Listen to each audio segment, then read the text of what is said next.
So does that justify everything that you do? Excuse me, let me tell you something. What do you think they were doing it for? Because they were trying to save us from poverty? No, they did it because they needed us. It's honor and family and loyalty. And some of us wanted a piece of the action. Now, we weren't educated like the Americans, but we had the balls to take what we wanted.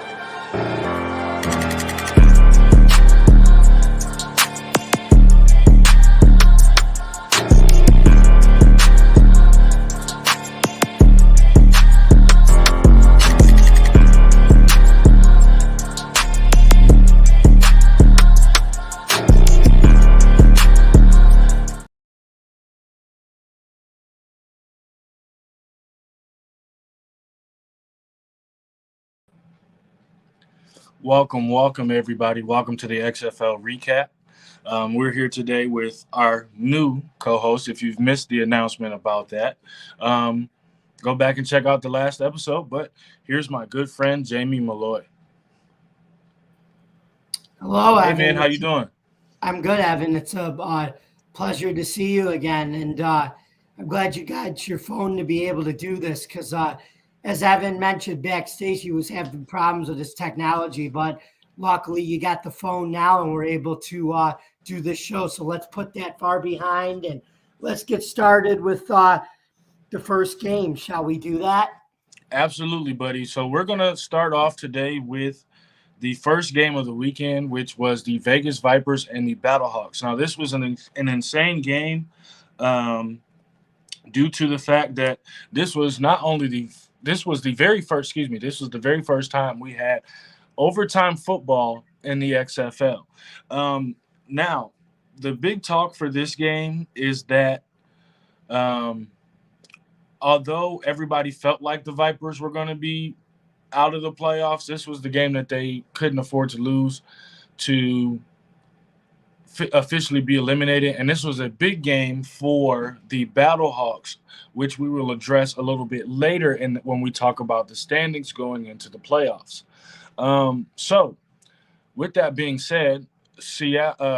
Louis had AJ McCarron out for this game. They had in his backup to go against the Vegas Vipers, who had their playoff life on the line. What were your thoughts on the game, Jimmy?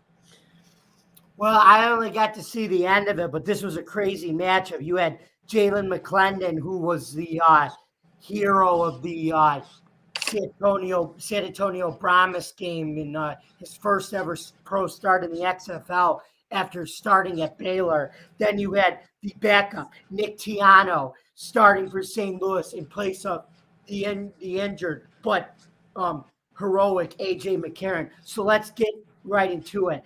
In the beginning, you had a fumble recovery by Vegas. They recover it, so they score a touchdown late in the fourth. It's 11-8. But then Jalen McCullen throws a 27-yard touchdown pass to Geronimo Allison, number 19, makes it 17-8. Vegas. Then you think they're going to punt it on fourth down, St. Louis, right? But then they fake it, and then they score a touchdown to Gary Jennings. They missed the three-point conversion. It's no good. So the score is 17-14. And then 11 seconds left. Battlehawks kick a field goal, and it's good to tie the game at 17. And we go to overtime for the first time in XFL 3.0 history. This is exciting, folks. So then the way they do it, it's kind of like hockey. It's a shootout. So the Battlehawks score. They lead 1-0 after round one. And then the Vegas Golden Knights, they don't get it afterwards. So then the Battlehawks don't originally get it, but then they get a penalty. So then they have to move it to the 4th-yard line, and then they score. Battlehawks win 21-17. No A.J. McCarron, no problem. The Battlehawks win the first overtime game this season. What a game.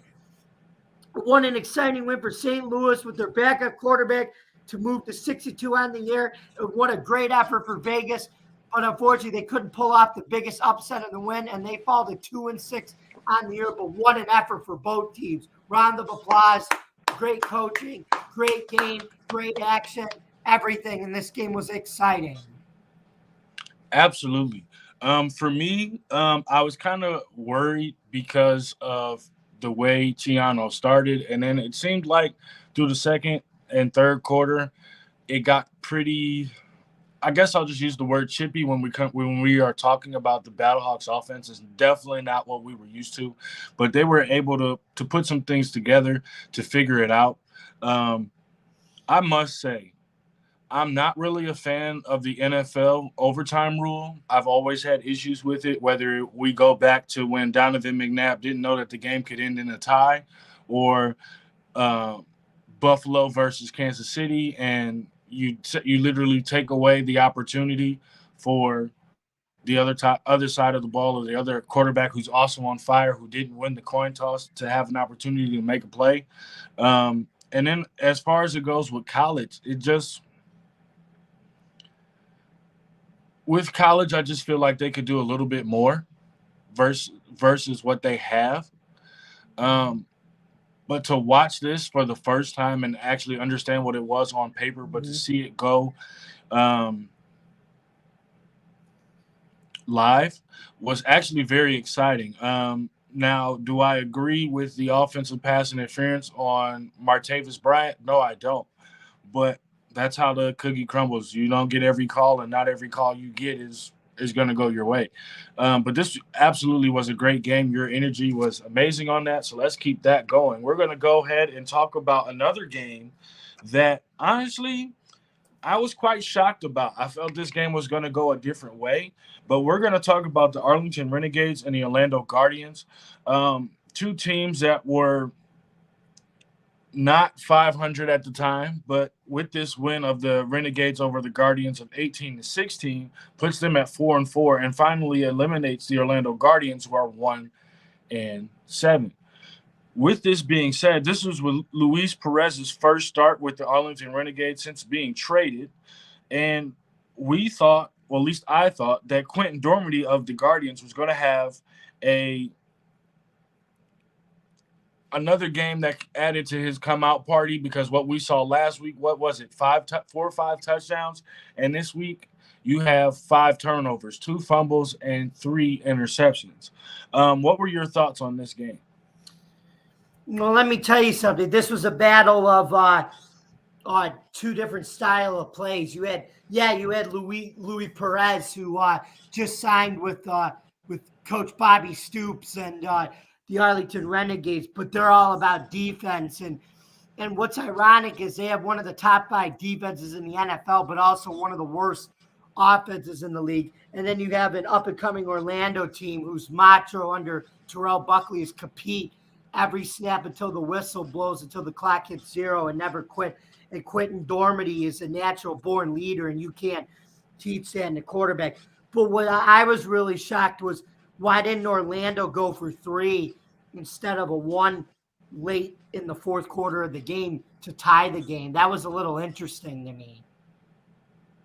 Absolutely. So my question to that, or at least my thinking with that, was when watching the game, their offense had finally started to click. At least that's what it felt like to me for them at that point in the game. If I'm not mistaken, Orlando hasn't been very successful on 2-point conversions, on top of the fact that I don't think they've gone for many 3-point conversions at this point in the season at all, if I'm not mistaken. So I can kind of understand it. Yeah, would you like to tie it up? Absolutely. But with the way that you're able to score in the XFL and the way that their defense has been playing the last couple of weeks, I would at least I thought that maybe, even though I didn't like the call to go for 1, I understood it, and maybe they would get the ball back with an opportunity, but it just didn't go their way. The one thing I do want to highlight on this game, or at least speak about, is Eli Rogers, 10 receptions for 135 yards and a touchdown. It seems like they know that he's going to get the ball, and it just keeps turning out to be he's just going to do what he does. And I love to see that from a guy in the XFL, that when you know he's going to get the ball and they do things to try and stop you, they just can't stop you. And that's what it's turning out to be for Eli Rogers, the former Steeler. Exactly. He's their safety blanket. He's kind of like their Julian Edelman on the team. No matter what you try to do, You can't cover him, whether it's press coverage, zone coverage, one-on-one, man-to-man, or he's just going to blow right by you every time and make a play. Absolutely. What did you think of Luis Perez in his first game as a Renegade? I think there was a little bit of rust at first, but then he got a good grasp of what to do in the offense. As the game went on, he slowed down. He went through his progressions and he managed the game, and he did exactly what Coach Stoops wanted him to do. And Absolutely. I wasn't too surprised by the fact that as far as the offense goes, there were no passing touchdowns. I did like the fact that he seemed comfortable in the pocket, that he seemed to have command of the offense. There were a couple of times where we heard him on the mic calling guys out about, hey, we can't afford to have these kind of penalties, that we can't afford to shoot ourselves in the foot, and really be a leader as the quarterback for the Arlington Renegades, especially being the new guy and this being your very first game. Do you have any other thoughts on this game before we go to our next matchup?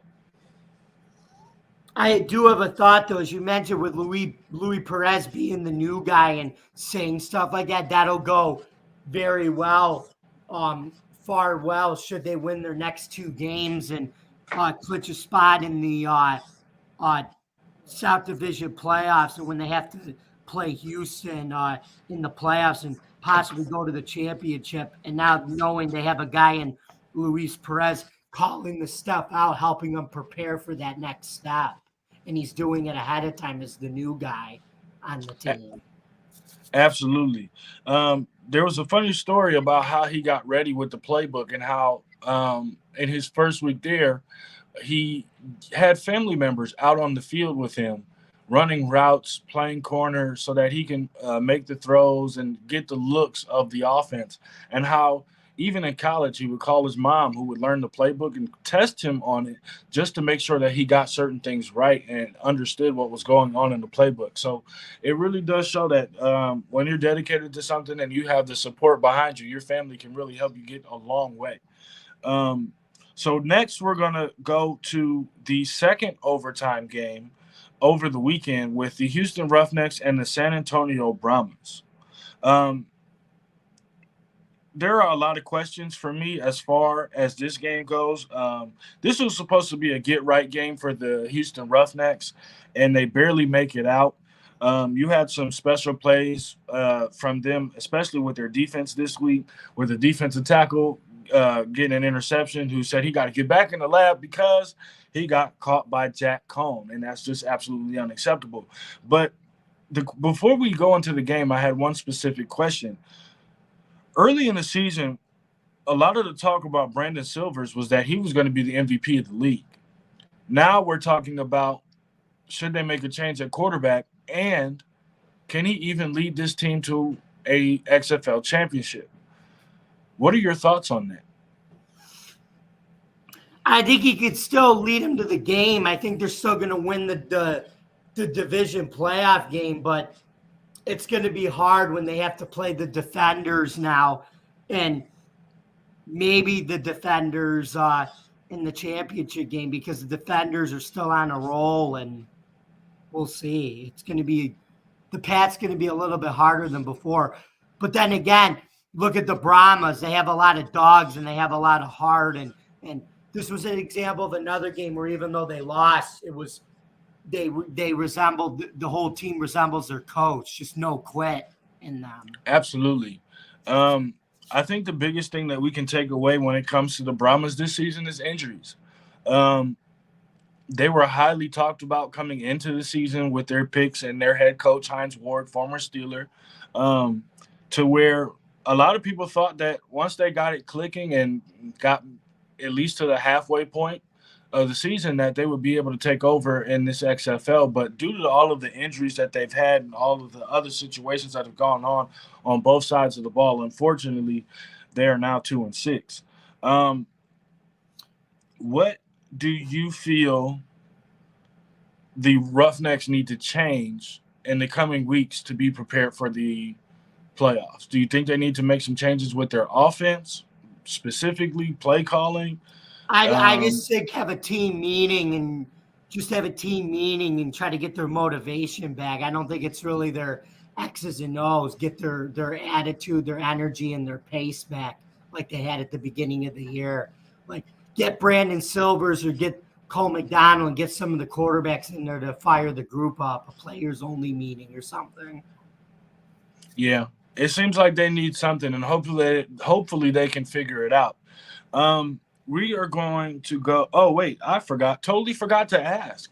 Did you have a player of the game or anybody that stood out for you in this game? I do. For San Antonio, I have John Parker Romo because he hit that game-tying field goal with 59 seconds left. Man, does he have a cannon of a leg, especially in a league now where even in the NFL, kickers have a very hard time kicking the short ones, but they can hit those long ones. And Houston, it's the defense, and that's their bread and butter when you got Wade Phillips, the head coach of your team, is defense. So pass rushing and stopping the run in a 3-4 aggressive scheme. Absolutely. Before we get to the final game, which is a game that unfortunately I missed because I had some obligations to a friend of mine who, I'll just put it like this. They got married. So congratulations to them. I'm not going to put all their personal business out there for everything. But if you guys are watching, again, congratulations. Had a great time. Did you have a standout for any of the other two games that we talked about, being Vegas and St. Louis, or the Renegades and Guardians games? For Arlington, I just have Perez and Dormady. For Vegas and St. Louis, I have the two quarterbacks. I have Tiano and McLennan. But the one game I really want to talk about was the barn burner and the true barn burner Sunday, man. You missed a really good one, Seattle and DC.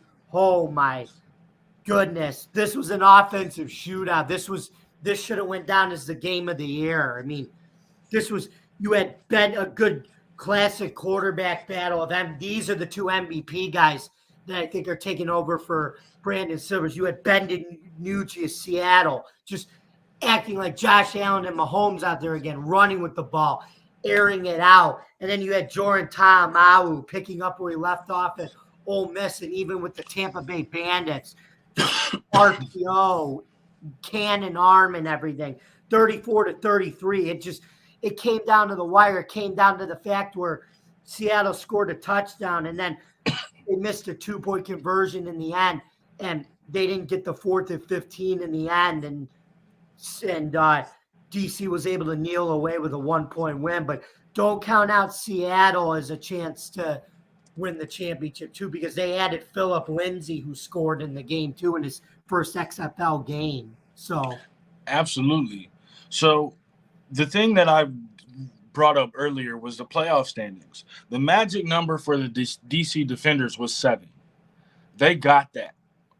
So now it comes down to the Sea Dragons and the Battlehawks.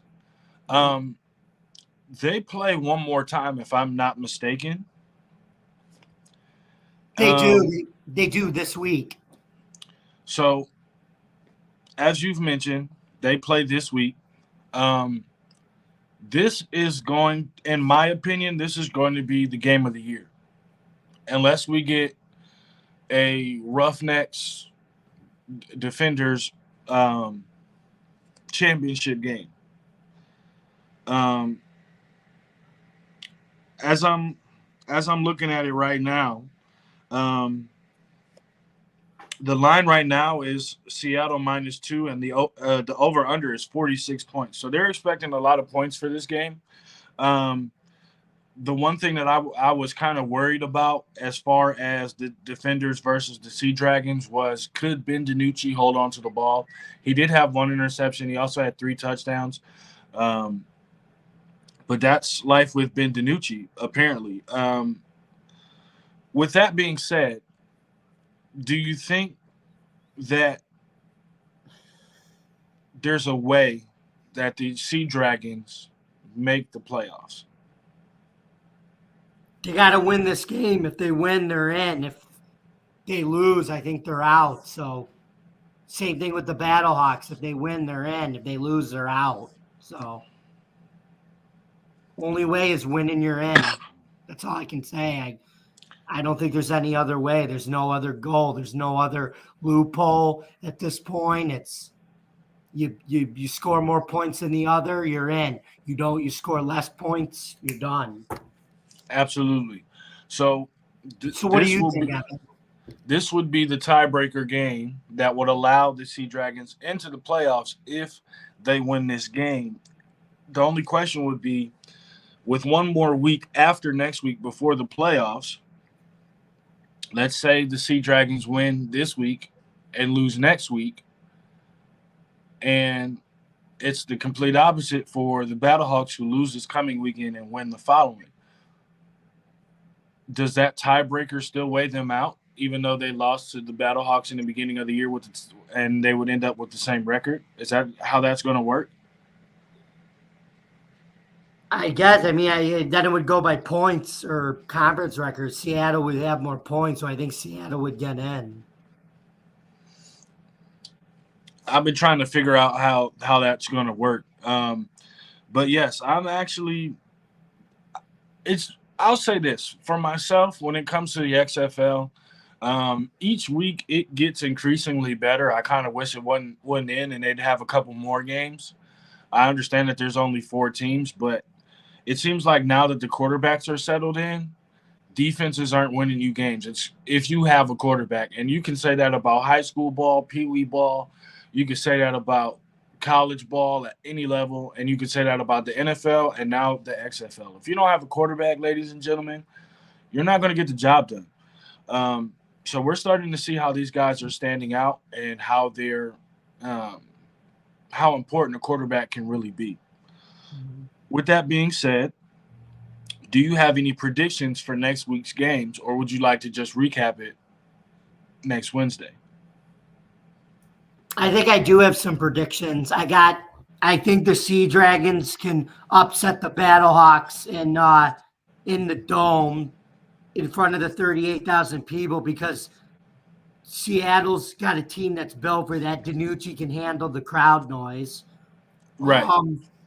Arlington against DC is going to be interesting, because Arlington, I think, will have the defense to hold them for a little bit, but their offense isn't going to be able, I don't think, to keep up with them. So I think the defenders are going to pull away in the second half and beat the beat the Renegades. But then the Renegades are still gonna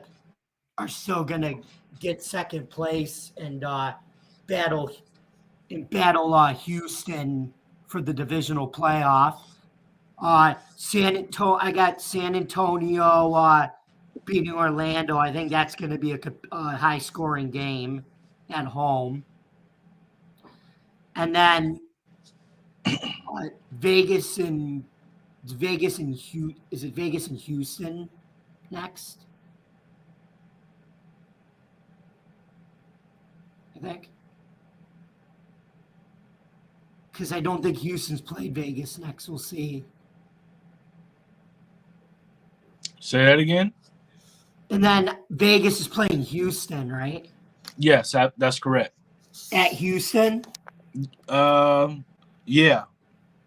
That's going to be another interesting game, because San Antonio was already basically eliminated, and they played Houston tough at home, and Vegas is already eliminated at 2-6 against Houston, and Houston's still looking to put it together. But I think Vegas is going to give them an effort, and I'm actually going to pick Vegas as my upset pick on the road, with Jalen McClellan to upset Houston in Houston. So I kind of agree with some of the things you said. I do think that there's a great chance that the Vipers pull off the upset of the week. For me, I think the Roughnecks pull it out, but I am definitely not going to sit here and go, it's a guarantee that the Roughnecks pull it out. I definitely think this is going to be a game where they're fighting for their lives. The Guardians versus the Brahmas, I actually have the Guardians winning this game. I don't think it'll be a lot of points, but I do think the Guardians will figure it out and pull out a win. That's As your far road as the upset. say that again. That game's in San Antonio, by the way. Yeah, it is. I understand that they're at home.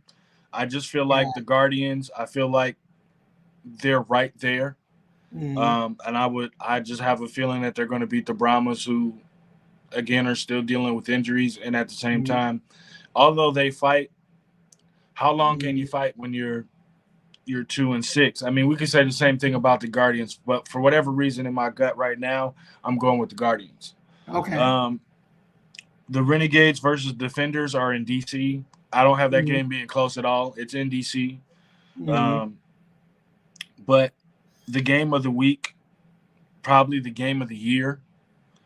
The Sea Dragons versus the Battlehawks. If AJ McCarron plays, this game isn't close. If he doesn't, this game isn't close. I think it'll be high scoring for both offenses, but I think the team who has the better quarterback pulls away at the end of the third quarter and into the fourth quarter.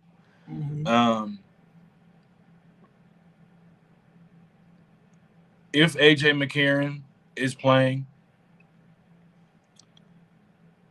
I got the Battlehawks by winning by 17. I just don't trust Ben DiNucci, and his defense has, for the way that I watch the game, for whatever reason, I feel like when the Battlehawks are at home, they have there's a little bit of more pop in their defense, and I think that's going to affect Ben DiNucci, even though the way that they run their offense can help deal with the crowd noise. I feel like it can still help their defense. So those are my predictions for next week. Was there anything else, any news in the XFL that you might have wanted to bring up? No, I think we're set. That's everything. Well, we kind of got through this one at record time today. Unfortunately, Adam couldn't join us today. He had some issues at work.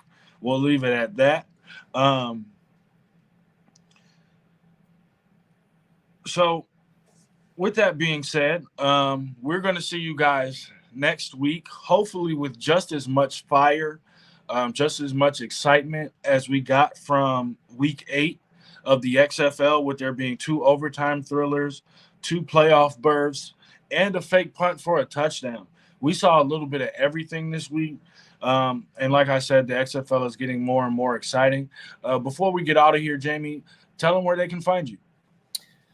Once again, if you want to follow me on Twitter, you can go on to Jamie Malloy at DJ Dog Tags, and please continue to follow me as I have 1,052 followers and I'm only growing on there. You can also follow me on Instagram at Jamie 2.1. I'm trying to get some more followers on there. I'm also on Facebook where it's just Jamie Malloy. And I'm also back on TikTok where it says and I also work for Defiant Takes Football too, which is where I write strictly just football content and I post them to my social media for views. Absolutely. A busy man that we have here. So again, thank you for coming and joining us on the show. You can find me on Twitter at XFL Football 23, where you could talk XFL. If you're an NFL fan, an NBA fan, if you just like talking sports, you can find me on my personal account, which would be at Brogdon Evan on Twitter. You can also find me at Talking Sports by the Lake, where you can see me talk at the Lake House for Cleveland Browns football, soon to come Cavaliers basketball. We had some issues with scheduling this year. We're going to fix that. We're probably going to do some talks about the playoffs as they go against the Knicks starting on Saturday. And you can also catch Adam, one of my co-hosts and the producer behind Driving to the Top Productions. He takes care of the Guardians talk on Talking Sports by the Lake. You can also find so many other things on our channel that you can pretty much, if you like anything sports or athletic, you'll find it. We have WWE talk, we have AEW talk, we have the Steelers, we have Buffalo Bills, we have Jets talk, we have so many other things. And for baseball, we have the the Red Sox. We have the Guardians. We are trying to bring on some people from San Francisco. We got Warriors talk. We got Cavs talk. We got Celtics talk. We're pulling a little bit of everything from everywhere. And then also, if you're interested in becoming a podcaster yourself, reach out to myself, reach out to Adam at Sports Talking It on Twitter, and shoot us a DM, send us a little reel if you are interested in being a member of the team so we can do an audition, which is somewhat of the same process that happened for our friend Jamie here. But with that being said, again, thanks for coming on. See you later, buddy. Thank you, Evan. And yeah, go XFL.